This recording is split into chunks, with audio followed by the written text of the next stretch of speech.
డబ్బు, అనారోగ్యం, ఉద్యోగం, వ్యాపారం, అప్పులతో బాధపడుతున్నారా? మీకోసమే లాంచ్ యువర్ ఫ్యూచర్ ప్రోగ్రామ్.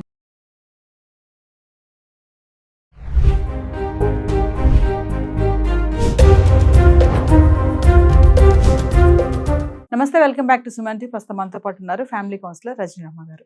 నమస్తే మ్యామ్. నమస్తే నవీన. మేడం, ఇప్పుడు పెళ్లి గురించి మాట్లాడుకుంటే ఆడవాళ్ళకి పెళ్ళి అయింది అంటే తాలిబొట్టు, కాళ్ళకి మెట్టెలు ఇవి ఉంటాయి స్పెసిఫిక్గా. మరి మగవాళ్ళకి ఎలా తెలుస్తుంది పెళ్ళి అయింది అనేది ఒక ప్రశ్న. చాలా మంది ఇది వేసుకునే ఉంటారు ఈ క్వశ్చన్ని. అరే మనకంటే ఇవి ఉన్నాయి, మరి వాళ్ళకి పెళ్ళి అయిందని పలానా దగ్గరికి వెళ్ళారంటే ఈ వ్యక్తికి పెళ్ళి అయింది, మనం ఈ వ్యక్తితో జాగ్రత్తగా ఉండాలి, ఈ వ్యక్తిని మనం అట్రాక్ట్ చేయకూడదు, ఈ వ్యక్తిని మనం ప్రేమించకూడదు, అంటే మనం కొన్ని యాంగిల్స్కి వెళ్తున్నాను నేను. ఈ వ్యక్తితో మనము లవ్ అనేది మనం చెప్పకూడదు, ఎందుకంటే పెళ్ళి అయింది ఈ వ్యక్తికి అనేది మనకంటే ఆడవాళ్ళకంటే తెలిసిపోతాం మనం. ఓ ఈవిడికి మ్యారేజ్ అయింది, నుదుటిన బొట్టు ఉంది, కుంకుమ పెట్టుకున్నారని. మరి వీళ్ళకి ఏం తెలుస్తుంది, ఏం ఆధారం ఉంది వీళ్ళకి పెళ్ళి అయింది అని? ఎప్పుడు కూడా యంగ్గా చక్కగా స్మార్ట్గా టక్క టిప్ టాప్గా రెడీ అయ్యి బయటకు వెళ్తారు. పెళ్ళి అయిందని ఎలా తెలుస్తుంది? మరి పప్పులో కాలు వేయకూడదు అంటే ఎలా? ఈరోజు ఆడవాళ్ళకంటే తెలుస్తుంది పెళ్ళి అయింది, మగవాళ్ళకి ఎలా తెలుస్తుంది అనేది టాపిక్ మేడం. ఈ రోజులను బట్టే ఆడవాళ్ళకి కూడా తెలియటం లేదు పెళ్ళి అయిందా లేదని. చాలా మంది నాకు పెళ్ళి అవ్వలేదు అని అనుకోవాలన్నట్టుగానే రెడీ అవుతున్నారు, ఉన్నారు అలాంటి వాళ్ళు కూడా. పెళ్ళి అయిన వాళ్ళు కూడా మంగళసూత్రాలు వేసుకోవడం లేదు, కాళ్ళకి మట్టెలు తీసేస్తున్నారు. ఈవెన్ బంగారపు కాలి మట్టెలు తయారు చేయించుకుని పెట్టుకునే వాళ్ళు కూడా బంగారంతో చేయించుకునేది ఎందుకు? నాకు బంగారపు మట్టెలు ఉన్నాయని చెప్పుకోవడానికి కదా. సో వాళ్ళకి ఆచారం కూడా ఉండొచ్చు. చేయించుకున్నప్పుడు అవి కూడా తీసేస్తారు, పెట్టుకోరు. కనీసం నా కాలి మట్టెలు బంగారపు అని చూపించుకోవడానికైనా పెట్టుకోవచ్చు కదా అని నాకు అనిపిస్తుంది. కానీ వాళ్ళు అవి కూడా తీసేసి లోపల పెడతారు, ఇంకా మంగళసూత్రాలు లోపల పెడతారు, మరి అసలు బొట్టే పెట్టుకోరు. ఇంకా చెప్పాలంటే గాజులు వేసుకోరు. ఇక్కడ సింధూరం పెట్టుకుంటే తెలిసేది ఒకప్పుడు, ఇప్పుడు అది ఎవరో కానీ పెట్టుకోవట్లేదు. తర్వాత ఏదైనా ఒక పెళ్ళైన అమ్మాయికి ఒక స్పెసిఫిక్ రూపం అనేది ఒకటి ఉంటుంది. అప్పుడప్పుడైనా చీర కట్టుకోవడము, చేతికి గాజులని, బొట్టని, మట్టెలని, ఒక పువ్వు అని తలలో. అసలు జడ అసలు ఏమున్నాయా ఇవన్నీ? జడ ఉందా? నేను సగం చెప్పి ఆపేసి అందుకే జడని. జడలే లేవు కదా. మరి అలాంటప్పుడు ఇంకా పువ్వు ఎక్కడ పెట్టుకుంటారు? సరే శాస్త్రానికన్నా పువ్వు ఎవరిని పెట్టుకుంటున్నారు? అస్సలు పెట్టుకోవట్లేదు. పువ్వులన్నీ భగవంతుడికి వెళ్తుంటాయి, ఎవరో కొంతమంది పెట్టుకుంటారు. కాబట్టి ఆడవాళ్లే ఇవన్నీ పాటించినప్పుడు వాళ్ళని తెలుసుకోలేకపోతున్నాం పెళ్ళైన అమ్మాయా కాదా. ఇంకా అబ్బాయిలను ఎలా కనుక్కుంటాము? మీరు అన్నట్టు ఒకప్పుడు ఓకే, ఇవన్నిటిని బట్టి ఈ అమ్మాయికి పెళ్ళయింది, ఆ అమ్మాయి వైపు అసలు చూసేవాళ్ళు కాదు.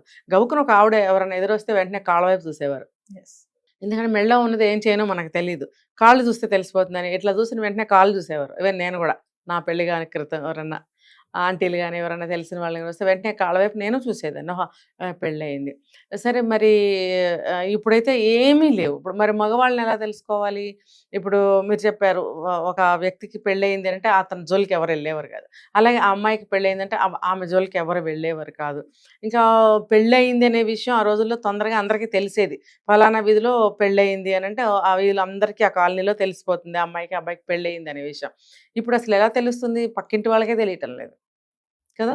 కనీసం ఒక నెల రోజుల క్రితం పెళ్ళైతే అందరిని పిలుచుకోవడము అన్నీ చేసుకుంటున్నాం కాబట్టి తెలుస్తుంది.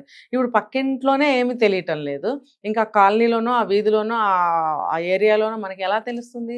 తెలియదు. ఇంకా బయట సంగతులు అంతగా ఇంకా ఎక్కువ ఏమీ తెలియకుండా పోతుంది. పాతకాలంలో ఒక మగవాళ్ళని చూస్తే ఒక బాధ్యతతో కూడిన ఫేస్ కట్స్ ఉండేవి ఆ రోజుల్లో.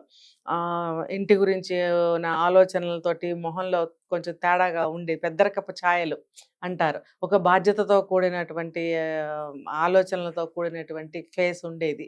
తర్వాత ఇంటికి ఏదో ఒకటి తీసుకెళ్ళడము, లేదా భార్య గురించి ఏదో ఒక మాట, మా ఆవిడ వంట ఇవాళ చేసి ఇచ్చింది నేను తినలేకపోయాను, ఆఫీస్లో ఏదో ఒకటి మాట చెప్తాడు. అలా బయట ఏదో ఒక ఇండికేషన్ అనేది మగాళ్ళ ద్వారా అవ్వడం, ఎక్స్పోజ్ అనేది జరుగుతూ ఉండేది. లేదా ఇంటికి వెళ్ళేటప్పుడు పువ్వులు పట్టుకెళ్ళడము, ఫ్రూట్స్ తీసుకెళ్ళడము. ఒక బ్యాచిలర్ అయితే అవన్నీ తీసుకెళ్ళడు కదా, ఇలాగా తెలిసేదన్నమాట. ఇప్పుడు ఉన్నా అలాంటి వాళ్ళు పసిగట్టడం కష్టంగా ఉంటుంది. అంత టైం ఎవరికి ఉంటుంది? ఇతనికి పెళ్ళయిందా లేదా, కాయలు పూలు పట్టుకెళ్తున్నాడా లేదా అని ఎవరు చూస్తారు? చూడంగానే వాళ్ళకి కావాలి ఇన్ఫర్మేషన్. పెళ్ళైనా కూడా పర్వాలేదు మాకు అని ఆ అమ్మాయిలు వెంటపడే వాళ్ళు ఉన్నారు. అంటే ఎలా తయారైపోయిందంటే రోజులు, ఇది కరెక్టా అని అనుకోవడానికి లేదు, ఇది రాంగా అనుకోవడానికి లేదు, అన్ని మిక్స్ అయిపోయాయి. ఇంకా చెప్పాలంటే గరికపాటి గారు అయితే ఏం చెప్తారంటే, వాడు ఏడుపు మొహం చూస్తే తెలుస్తుంది అంటారు. అంటే అంటే అంత ఫ్రీగా ఉండలేకపోతారు బయటకు వచ్చి. Yes. ఎందుకంటే టైంకి ఇంటికి వెళ్ళాలి, లేకపోతే ఫ్రెండ్స్తో చోటకి వెళ్ళాలి, భార్యకి ఇష్టం ఉండదు, భార్యకి ఇష్టం లేదు కాబట్టి ఇప్పుడు నేను ఎంజాయ్ చేయలేకపోతున్నాను ఫ్రెండ్స్తో వెళ్ళి అనే భావన ఫేస్లోకి వచ్చినప్పుడు దాన్ని ఏడుపు మొహం అని మనం అనుకోవచ్చు అప్పుడు సార్. ఖచ్చితంగా వాడికి పెళ్లి కాలేదు, ఉమ్. పెళ్లి అయింది అతనికి పెళ్ళి అని అయింది చెప్పేసి అనేది అనుకోవచ్చు. అనుకోవచ్చు. ఇంకా చెప్పాలంటే ఇప్పుడు ఈ రోజులను బట్టి ఎలా పసిగట్టడం అని అంటే కొన్ని ఇండికేషన్స్ మనకు తెలుస్తూనే ఉంటాయి. ఏంటనంటే ఇంటి దగ్గర నుంచి క్యారేజ్ తెచ్చుకోవడం అని, ఇంటికి వెళ్ళేటప్పుడు ఏదో ఒకటి పట్టుకెళ్ళడం అని, లేకపోతే ఖచ్చితంగా చేతిలో ఏదో ఒక బ్యాగ్ ఉంటుంది పెళ్ళైన వాళ్ళకి చూడండి. Yes. బ్యాచిలర్స్కి అవేమి ఉండవు. Hmm. అంటే మనకంత అవసరం ఏంటి, అసలు ఇతనికి పెళ్ళయిందని కనుక్కోవాలన్నంత అవసరం ఏంటనంటే బయట సమాజం మారిపోయింది. పెళ్లి కాని వాడైతే లాగేసుకుందాము, పెళ్ళైన వాడినైనా లాగేసుకుందాం, అన్నీ బాగుంటాయి, ఆ పెద్ద వయసు అయినా సరే లాగేసుకుందాము అంటే కాదేది అనర్హ అన్నమాట. అన్నిటికీ వీలైపోతున్నాయి వాళ్ళకి. అందుకని ఈ రోజులను బట్టి ఆ వివరాలు కావాలి. పెళ్ళి అయిందా అవ్వలేదా ఆ వివరాలు కావాలన్నమాట. మరి అయినా పర్వాలేదు అవ్వకపోయినా పర్వాలేదు అని అనుకున్నప్పుడు ఈ వివరాలు ఎందుకు అని అంటే ఏదో ఒక చిన్న డౌట్ తీరిపోవడానికి అంతే. అయితే ఈ ఈ ఈ పెళ్ళి అయిన మగవాళ్ళు ఏంటనంటే కొంచెం ఆలోచనలో ఉంటూ ఉంటారు. ఏదైనా వర్క్ చేస్తున్నా సరే వాచ్ చూసుకోవడము, అంటే ఇంటికి వెళ్ళాలి, ఇంటి దగ్గర వైఫ్ ఉంటుంది, లేకపోతే ఎక్కడికైనా వెళ్ళాలనుకున్నాము, ఇలాంటివి ఏవో ఉంటాయి వాళ్ళ కమిట్మెంట్స్. సో వాచ్ చూసుకోవడము, వర్క్ చేస్తూ కూడా మధ్యలో గడియారం పైకి అక్కడ చూసుకోవడం, ఇక్కడ చూసుకోవడం, గబగబా వర్క్ చేయడము, వెళ్ళడానికి ఆయత్తపడము, ఇలాంటివన్నీ జరుగుతూ ఉంటాయి కాబట్టి వాడికి పెళ్ళి అయింది అనేది మనం అర్థం చేసుకోవచ్చు. ఏదేమైనా మేడం ఒక పాయింట్ అయితే బాగుంది. అంటే ఇతనికి పెళ్లి అయింది అని అంటే అతని ఫేస్ లో అది కనిపించేస్తుంది అనమాట. కనిపిస్తుంది ఆ ఆలోచనలతో కూడినటువంటి చూపులు, ఆ చూపుల్లో తేడా ఉంటుంది. ఇంకొకటి ఇప్పుడు కూడా ఉన్నారు అలాంటి వాళ్ళు, పాతకాలంలో ఎక్కువగా ఉండేవారు. వాళ్ళు లేడీస్ వైపు చూసేవారు కాదు పెళ్ళైన వాళ్ళు. ఇది ఒక పెద్ద ఇండికేషన్. లేడీస్ వైపు చూసేవారు కాదు, పెద్దవాళ్ళైనా సరే చిన్నవాళ్ళైనా సరే చూసేవారు కాదు. ఎందుకంటే నేను పెళ్ళైన వాడిని అలా చూడకూడదు అనేది ఒక జ్ఞానం ఉండేది వాళ్ళల్లో. ఇప్పుడు అలా ఉందా అండి? ఎవరైతే ఏంటి మనకు ఉపయోగపడితే చాలు అన్నట్టుగా అందరి వైపు చూస్తున్నారు. అది మరి ఆ సమాజం అటువంటి మంచి సమాజం ఇప్పుడు ఎక్కడ లేదు. Thank you.